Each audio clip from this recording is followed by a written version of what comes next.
Ըստ խնդրի ունենք եռանիշ թիվ, որն ավարտվում է 5-ով և ունի 4 բաժանարար։ Նախ պարզենք, թե քանի բաժանարար կարող է ունենալ այդ թվի տասնապատիկը։ Քանի որ մեր թիվը ավարտվում է 5-ով, այն միանշանակ բաժանվում է 5-ի, և քանի որ մեր թիվը կենտ թիվ է, այն չի բաժանվում 2-ի։ Եվ հետևաբար այս թիվը կարող է ունենալ 4 բաժանարար ընդամենը 2 տարբերակով։ Առաջին դեպքում պարզ արտադրիչներից միայն մեկն է 5, որը ինչպես գիտենք առաջացնում է բաժանարար կազմելիս 2 տարբերակ։ Եվ 5-ից բացի ունենք ևս մեկ պարզ արտադրիչ, որը պարտադիր կենտ է, քանի որ մեր թիվը չի բաժանվում 2-ի և կրկին առաջացնում է բաժանարար կազմելիս 2 տարբերակ, որպեսզի ընդհանուր բաժանարարների քանակը լինի 4, ինչպես որ տրված է պայմանում։ Այսպիսով առաջին դեպքում թվի տասնապատիկի պարզ արտադրիչները կունենան հետևյալ տեսքը. 2 անգամ 5 անգամ 5 անգամ աստղանիշ կենտ պարզ արտադրիչը, որտեղ 2-ը առաջացնում է բաժանարար կազմելիս 2 տարբերակ, 2-ը կա և 2-ը չկա, 2 հատ 5-ը առաջացնում են 3 տարբերակ,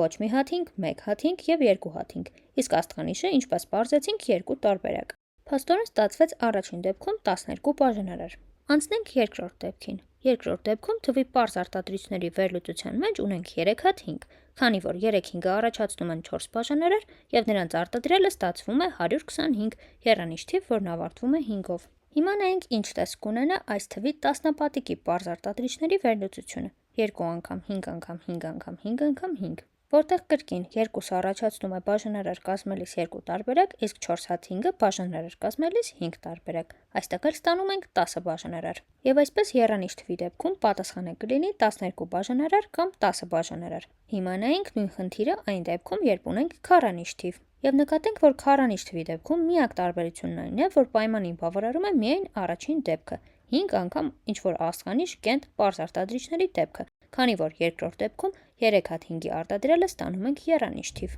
Ուրեմն քառանիշի դեպքում էլ պատասխանն է 12 բաժանարար։